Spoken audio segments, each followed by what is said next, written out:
Beberapa referensi pembahasan video kali ini sudah kita cicil di video sebelumnya. Yang belum menonton, silakan disimak dahulu biar nyambung pembahasannya. Di kota Tiahuanaco, Bolivia, terdapat peninggalan arkeologis yang dikenal dengan nama The Gate of the Sun, atau Gerbang Matahari. Gerbang Matahari, yang usianya diperkirakan telah berumur 15.000 tahun, terdapat gambar-gambar aneh, seperti berbentuk motor, pesawat jet, dan alat-alat mekanis yang rumit.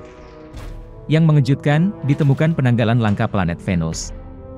Di mana, kalender ini memiliki 290 hari, dan sama dengan 10 bulan. Dua di antaranya terdiri dari 25 hari, dan sisanya 24.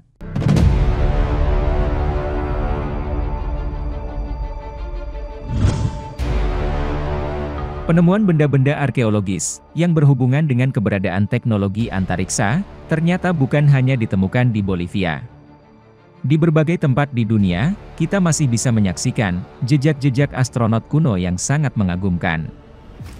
Lalu di sebuah gua prasejarah di Val Camonica, Italia, ditemukan lukisan kuno figur humanoid yang mengenakan pakaian pelindung, dan memegang benda-benda aneh. Diperkirakan berusia 10.000 tahun.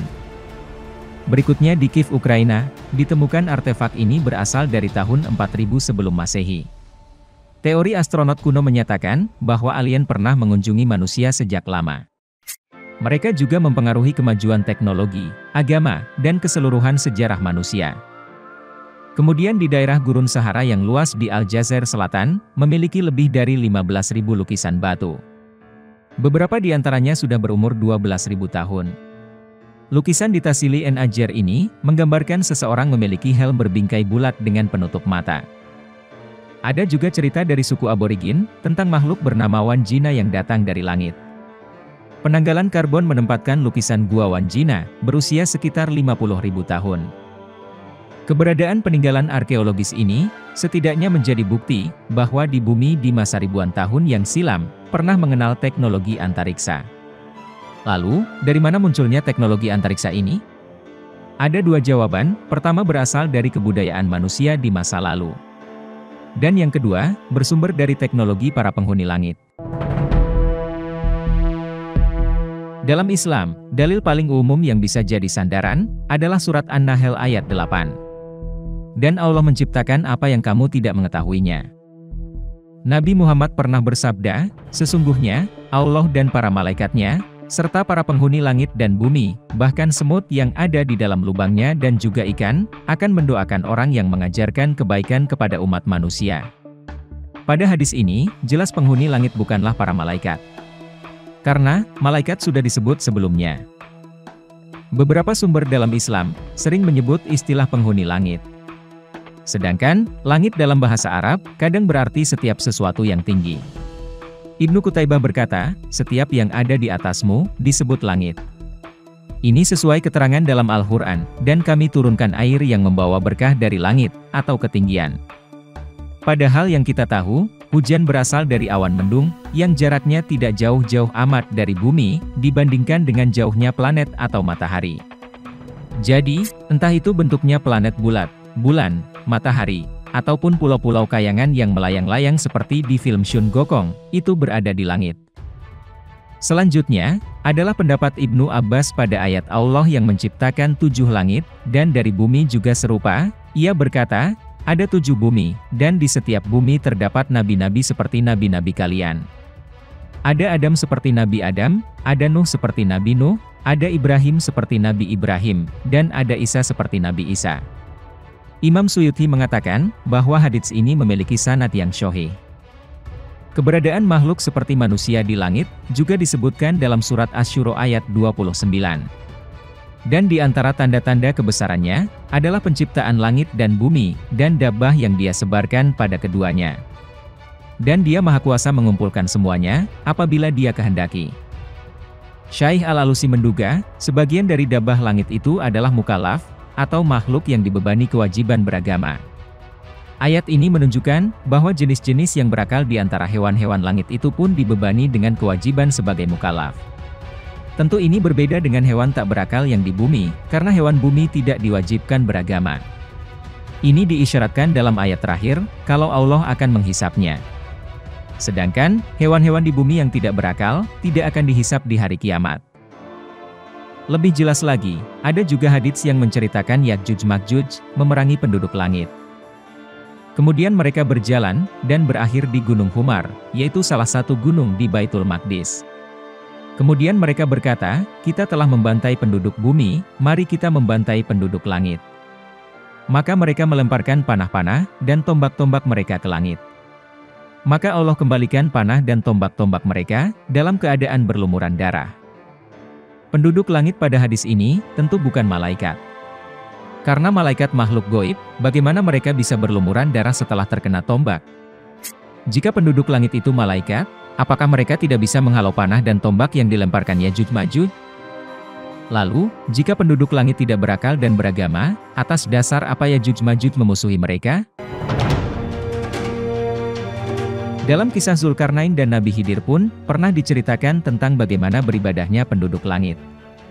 Ceritanya, Raja Zulkarnain, seorang raja soleh yang menguasai timur dan barat, mempunyai seorang sahabat dari golongan malaikat. Suatu ketika, keduanya duduk membicarakan sesuatu. Di sela pembicaraan tersebut, Raja Zulkarnain bertanya kepada malaikat, bagaimana ibadahnya penduduk langit. Malaikat tersebut mengatakan, bahwa ibadah mereka apabila dibandingkan dengan penduduk bumi sangat jauh. Sebab, di antara ibadah mereka, ada yang selamanya berdiri saja, rukuk dan sujud. Oleh karenanya, Raja Soleh tersebut bertanya kepada sahabat malaikatnya tersebut, bagaimana agar diberikan umur yang panjang agar dapat menyamai ibadah para penduduk langit. Malaikat tersebut menyebutkan, bahwa ada sebuah telaga yang disebut dengan Ain al-Hayat, yang apabila meminum airnya akan diberikan umur panjang. Singkat cerita, Raja Zulkarnain mencari tempat keberadaan telaga tersebut bersama dengan bala tentaranya. Di antaranya adalah Nabi Khidir, yang kemudian berhasil minum, berwudu, dan mandi di dalamnya. Untuk kisah ini, saya no comment. Selanjutnya, saya akan ceritakan bagaimana penduduk Nusantara juga memiliki budaya tentang penghuni langit.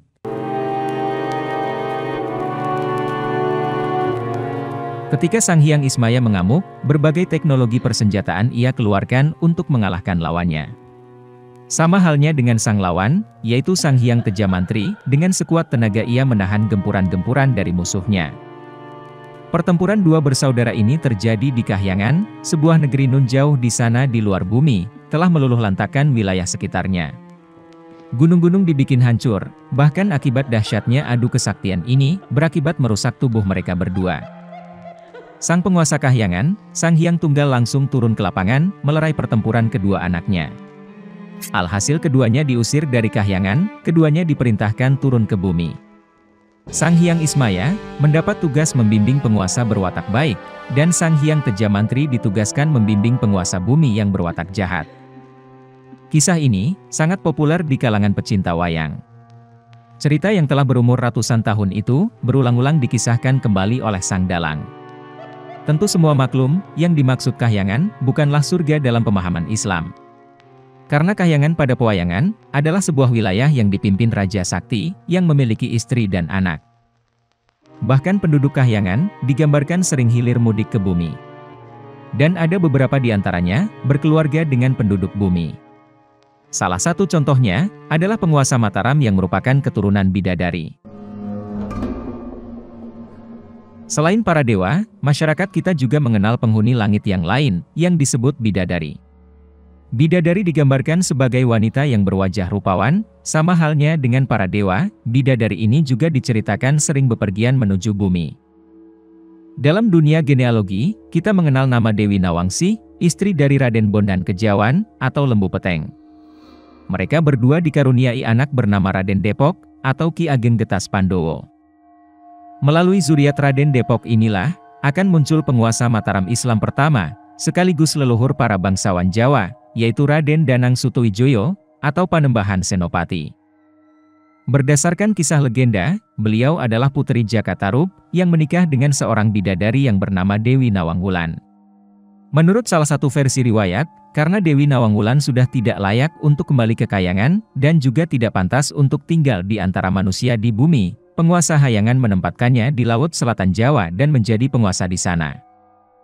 Terlepas akan kebenaran legenda keberadaan Sang Hyang Ismaya dan Dewi Nawang Wulan, kisah-kisah itu telah memberi isyarat kepada kita, bahwa sejak dahulu kala, masyarakat di Nusantara yang tidak pernah menonton film Hollywood, telah mempercayai adanya makhluk berakal lain di luar bumi, yang oleh masyarakat barat diistilahkan sebagai alien. Kemudian, jika penghuni langit memang ada, dan dari bukti arkeologis mengisyaratkan kalau manusia pernah mengenal teknologi antariksa, lalu apa bentuk teknologi itu? Sambil menunggu video berikutnya, tulis pendapat kalian di kolom komentar.